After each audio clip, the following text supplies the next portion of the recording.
Hey everyone, it's Joe from the Ficarelli Historical Society, and today I am going to be talking about the Warrenton Cemetery. This is an absolutely beautiful place. It's a really nice place to walk through. It very much has a park-like feel, which back in the 1800s, cemeteries had park feels to them. It was essentially the first town parks. We're going to be talking about some of the people buried here. We're not going to be talking about John Mosby or John Moore. Enough has been talked about them. Let's talk about some of the other people buried here. Some of the other people from Warrenton history, U.S. history, and South Carolina in history. Let's get the boring stuff out of the way. This cemetery started around 1830 when the town purchased land from the Thaddeus Norris estate for $62. They purchased 1¼ acres for $62. It is not that today. But anyway, over the years, the cemetery has now grown to 18 full acres. There's the old section, the new section, and an African-American section. There are over 8,000 burials here. And we're going to be talking about some of those people. And what's fascinating is some of the people we're going to be talking about, we are not sure if they are buried here. There's tombstones for them, but we don't know if they're actually here or not. And there is one case where we 100% know they're not buried here, and we'll talk about them later. I really enjoy cemeteries. I think it's fun to walk around. We're going to be talking about some of these people. We're going to see the beautiful sights. This is definitely one of those places where you need to come down and check out. And, well, I hope you enjoy this video and this journey through the cemetery.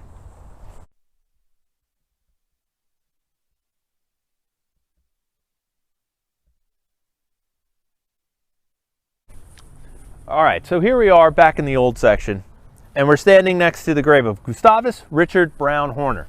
Long name, awesome name. Big fan of that name. I just think it's cool. But anyway, he's part of the Horner family, which is big in Fauquier County, and there's a ton of Horners buried in this cemetery. So what's interesting about him? Well, he was born in 1804, ended up going to the University of Pennsylvania with his brother, and they both graduated with a doctorate degree. So he becomes this doctor. 3 days after he graduates college, joins the U.S. Navy. This is where things get fascinating. He's one of 2 people that I know of in this cemetery that stayed loyal and fought for the Union.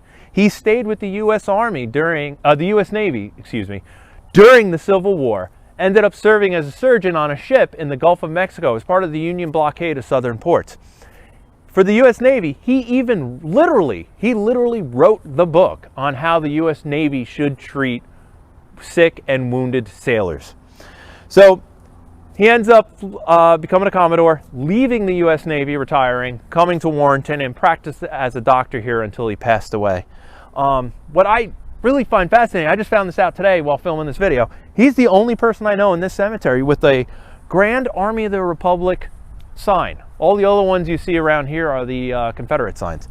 So kudos to you, Dr. Horner, for staying loyal to the Union and fighting for the Union. All right, he's actually buried here, so he's got that. And he's got a big family plot here with the rest of his family. All right, next we're going to move on to more people. So here we are at the O'Reilly grave. We're not really here to talk about the family. We just want to talk about how family plots were laid back then. So you see you got these little markers right here with the holes in them.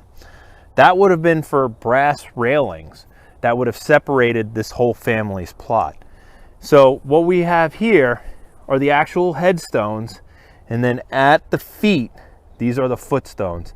So this shows you where the body has been placed in relation to the tomb. And there's lots of family graves just like this all throughout the cemetery. And you'll see small tombstones tend to be children that died young, smallpox, all that other stuff that happened back in the day. And then the family, the matriarch and patriarch, would get the bigger of the headstone. Here we are at the grave of Charles Lee. Well, we think it's the grave. We'll talk about that in a second. Charles Lee is a fascinating figure. He is the brother of Light Horse Harry Lee and the uncle of Robert E. Lee. There were a lot of Lees around here. He ended up living in Leeton Forest, which is down Culpeper Street, not too far from here.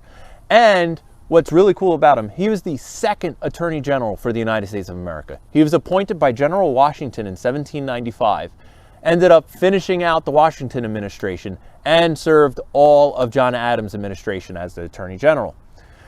At the end of the Adams administration, there was a big contentious election between Adams and Thomas Jefferson, which Adams lost. Right before he was to leave the presidency, John Adams signed a bunch of midnight judges, they were called. And Charles Lee was one of them. Thomas Jefferson wasn't happy about this and ended up fighting it all the way to the Supreme Court and winning, and all the judgeships were thrown out. But anyway, Charles Lee was a lawyer, ended up retiring, staying here in Warrenton, which living at Leeton Forest, and he passed away in 1815. So this is where it gets kind of interesting here. So they said he was buried at Turkey Run Church in 1815 in Martin Pickett's lot. Martin Pickett is the guy who built Paradise and is also the grandfather of General Pickett from Pickett's Charge. So Turkey Run Church stopped being a church in 1800, but apparently the graveyard was still being used. That's at least, what's been handed down to us. So in 1815, he's buried in a cemetery of a church that hasn't existed for 15 years. But then this cemetery started in the 1830s, and here he is. So the question becomes, is he actually here? Did they just make a tombstone and put him here? Why did they make a tombstone and put him here? Did he actually come here from Turkey Run Church, or did they just make a tombstone? I don't know. I've tried to find Turkey Run Church Cemetery, to be honest. It's not there anymore. It's in the middle of the woods, and it's kind of non-existent. So we don't know. This is one of those mysteries, and as you'll see in a couple places, there's a couple more tombstones just like this. So here I am walking through the cemetery now. I'm going to my next spot. But if you've never walked through the cemetery, it's actually really nice. Big, hilly, has a nice park-like atmosphere to it. There's some random staircases if you haven't walked through it, and lots of shade from these trees. I think it's kind of strange to see so many trees in the cemetery, but I don't know. I kind of like it. It gives it a good park feel. Oh, here's some stairs over here I'll actually end up taking. So randomly, during the Victorian era, 1880s, 1890s, it was common for people to come to cemeteries.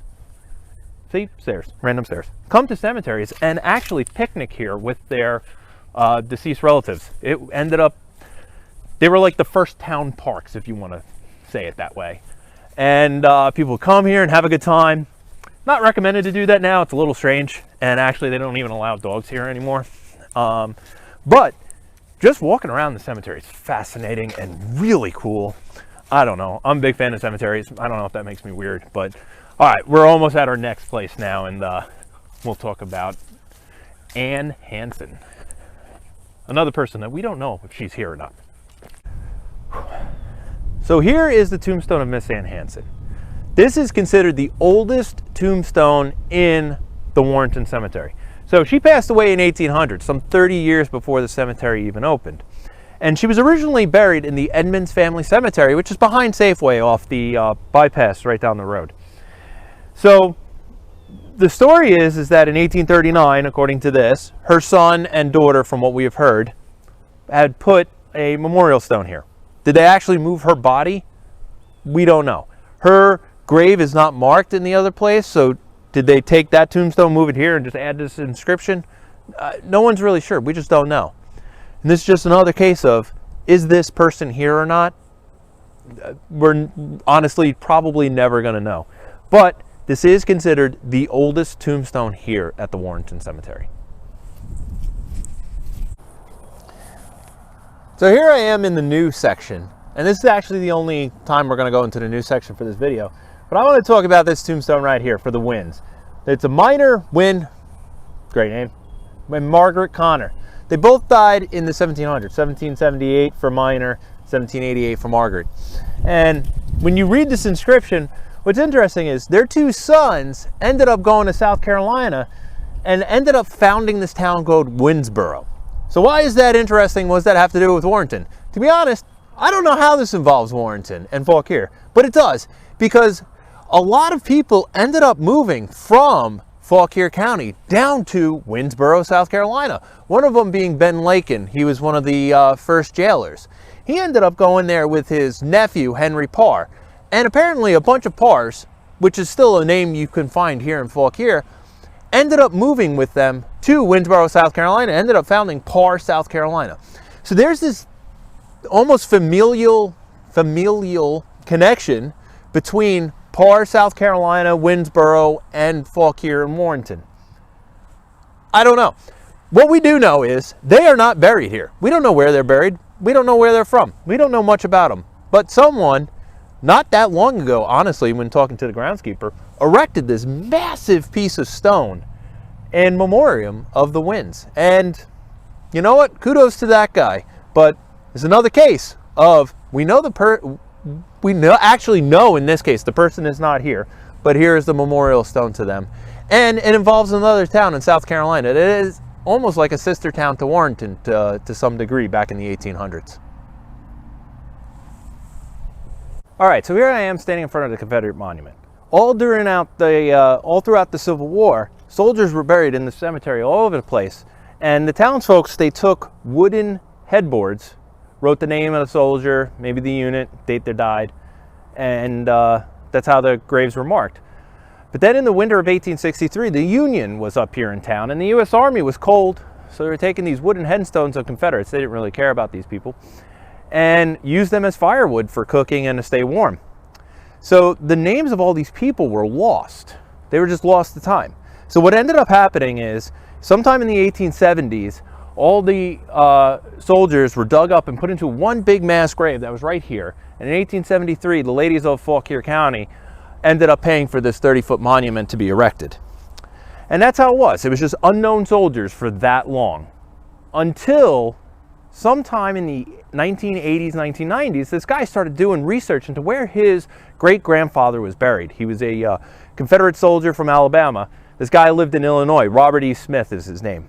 And in the National Archives, in a misplaced, mislabeled box, he came across 520 names of all the Confederate soldiers that are buried here.